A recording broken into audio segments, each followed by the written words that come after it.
عن مصر، وقاعد في مدينة نصر، وكان يوصف للناس الشوارع. هو قال لك فين ويعمل زي المصري زي المصريين بالظبط. ف welcome, the floor is yours. Thank you very much, Mr. Chairman. And dear audience, esteemed colleagues, it's my pleasure to be here in this conference. واحنا كلنا عرب هنا، فيعني حتكلم انجليزي عربي زي ما تحبوا. So the main presentation outline will be first we will have just a snapshot on the data obtained from the recent IDF Atlas report in 2025. And then we will have a little bit more focus on the situation of diabetes and NCDs in Iraq and the region. And then we will move a little bit to one of the major risk factors for diabetes, and that is the tobacco. And we will try to elaborate on the influence of tobacco industries on the rise of tobacco use in our region.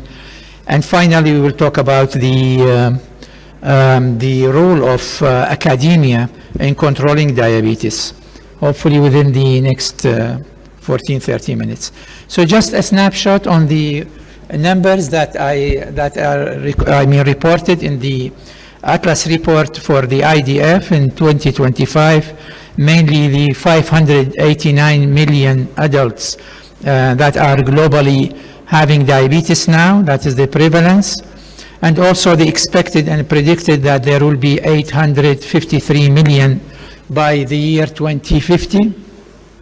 And most important, the number that 3 in 4 adults with diabetes, they are living in low mid-income countries, which means most of our IMRO region countries that are in this category. Knowing that 1 in 8 adults is at high risk of developing type 2 diabetes for the time being. And we all know by now that the most 2 regions that have increased in the incidence and prevalence of diabetes, they are the Afro and IMRO region, and the increase now is about 87%, which is really unbelievable if we compare it with all the efforts that are spent to control the diabetes and other NCDs.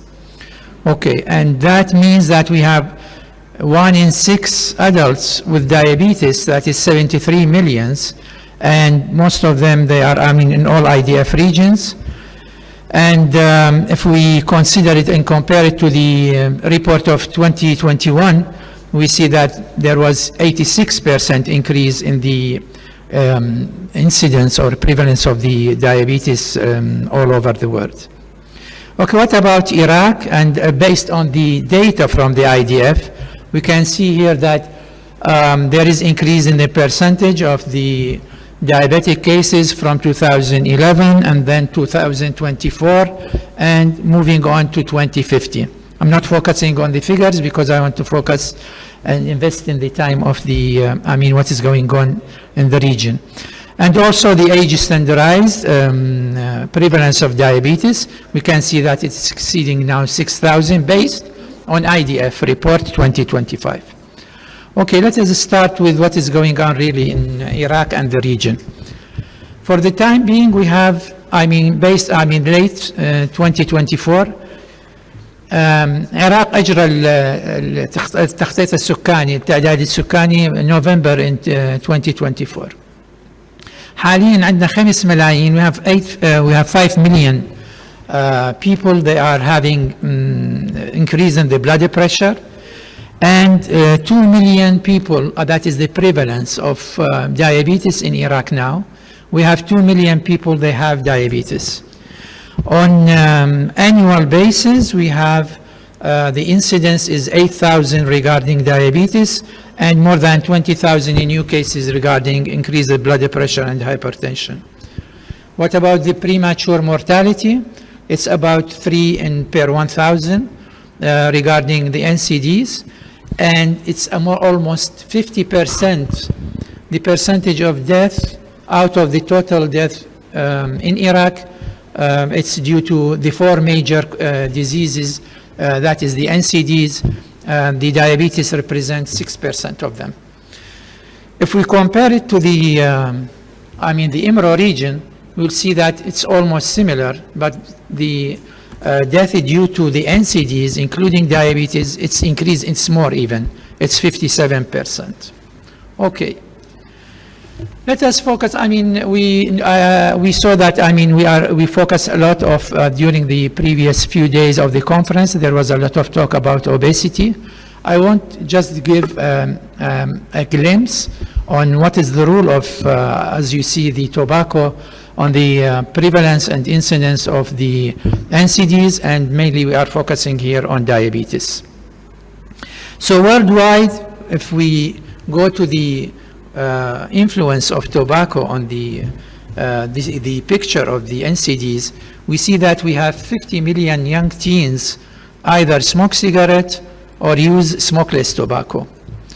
And nearly 155 million people, they smoke tobacco already. 90% of them, they use tobacco product, they became addict after the age of 25.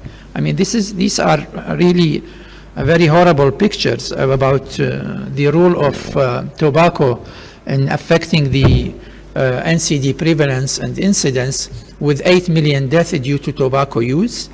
So this will make a gloomy picture. I'm sure that most of you, or some of you, have seen this picture.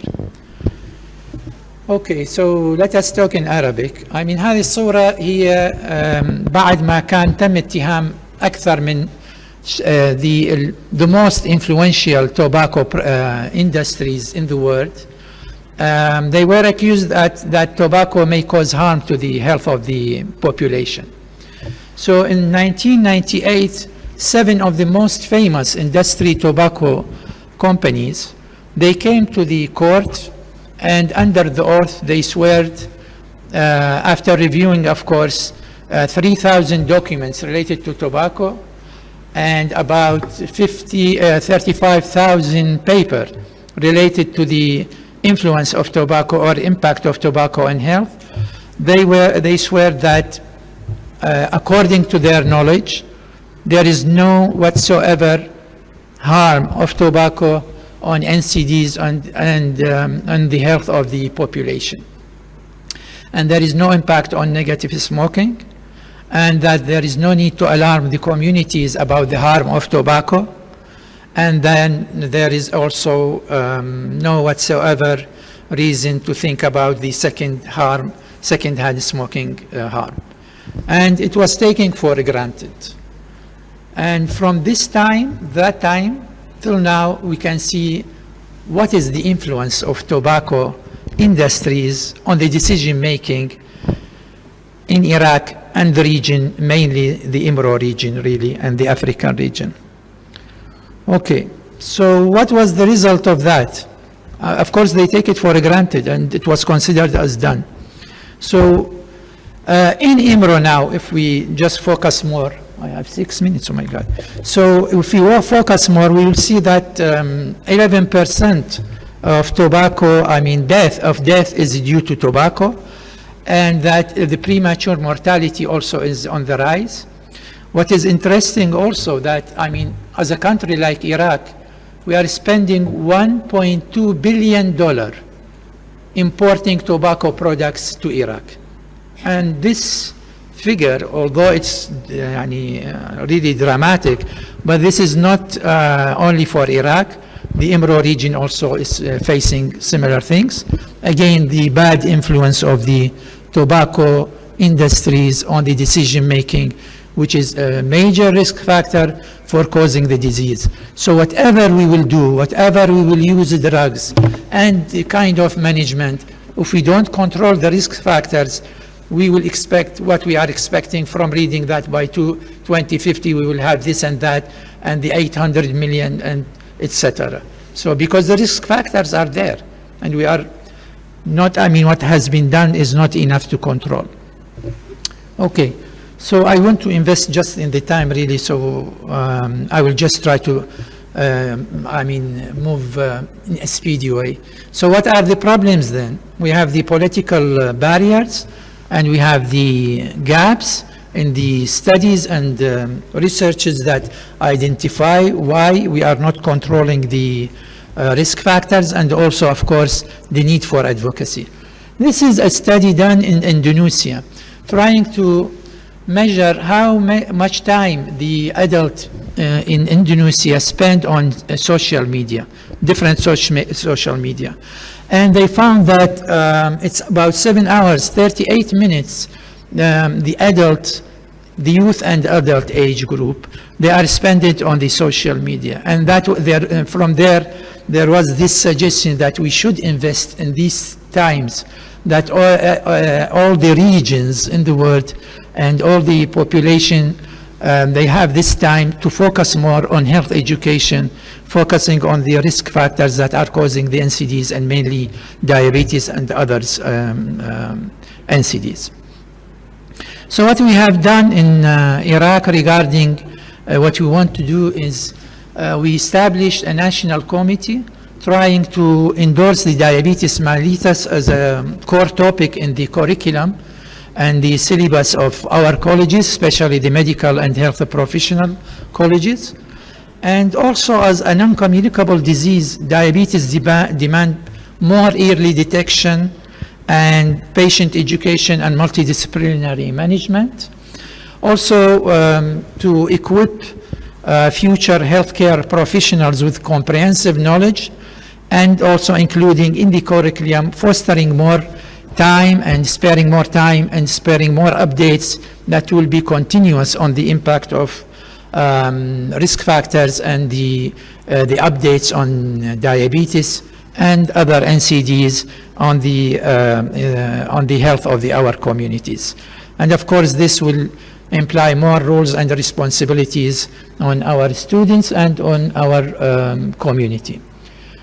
Okay, what are the challenges that are that we are facing? I mean, in a recent study in Iraq, it was indicated that around 20% of Iraqis having diabetes already. Moreover, there are 29% of the cases, they are pre-diabetic, which means that we have around 49 to 50% of Iraqi population, they are having either diabetes or pre-diabetic. And this is really, again, I mean, this is indicate that, I mean, the wave of the NCDs will be higher and higher if we don't control it. Okay, let me have this final tips with these two, minutes. We did, Iraq and the IMRO region, and I was and still advisor. I worked 9 years for WHO also as an advisor, so I don't want to blame myself and our colleagues. But let us have some facts within these 2 minutes, and I spare these 2 minutes just to speak about this slide. In 2013, 2020, there was the Global Action Plan. The aim from this Global Action Plan by the IMRO, and of course, other regions, that we control the diabetes and the NCDs and the premature mortalities from these diseases by 25%. In 2019, there was a reality and realizing that this will never be achieved. Why this didn't happen? Maybe, partly maybe because of, beside other diseases, maybe the targets itself was a little bit too ambitious. I have to say that. Or there is something wrong in the implementation process. That does not mean that we didn't achieve have a good progress, but again, the numbers, we speak about evidence, and the evidence is showing that there is a high increase. There is an increase in the prevalence, and both prevalence and incidence. So, and there was no coronavirus at that time, so we cannot blame it. Anyway, so in 2019, we decided that, okay, let us go on to move on forward with the acceleration plan. Now, the acceleration plan is trying to reach the target by 2030, the SDGs, the premature mortality from diabetes and other NCDs, we have to reach 1/3 at least by 2030. So this acceleration plan was intended that by 2025, we reach the 25% of a decreasing premature mortality, and then we move on to 2030. And this didn't happen again because we are in 2025. So now we are moving to the new strategy. Again, the new strategy now that the IDF, but in cooperation with the WHO, of course, as a main, the one who is bringing this strategy. And now I don't want to say it's too ambitious. It can be accomplished, but sorry, can I have 1 minute? 1 minute just for this one, yeah? So this target, this is strategy based on a very ambitious that can be achieved. We want to have 80% of people with diabetes to be diagnosed. And we know that 4 out of 10 in this region of diabetic patients, they are already not diagnosed. So 80% is very ambitious, but it's fine. And then 80% of those who are diagnosed to have good glycemic control, and this is another challenge. And then continue with the 80% with diabetes at age of 40 to receive statin, and 100% of type 1 that is manageable. So my point here, I want to say, this can be achieved. And of course, this should go in congruence with the SDGs by 2030. We are talking now about a new strategy and new targets. So if we want this to be achieved really on evidence, we can do that if we invest in the successful stories of the previous years, but at the same time to identify and address what didn't go well. And I finish my presentation with a common quote from Albert Einstein, the famous scientist, that when they asked him to define insanity, he said, insanity is doing the same thing, using the same tools, and expecting different results. Thank you very much. Thank you so much, Professor Thamer. This had been very practical and raising awareness about the current facts. If there is any question or comment from the audience. Okay, thank you so much. This has been very illustrative. And now at the end of this session, and I'd like now to invite colleagues from Azhar University to share their session. Professor Mahmoud Azzat, Professor Mahmoud Hamida,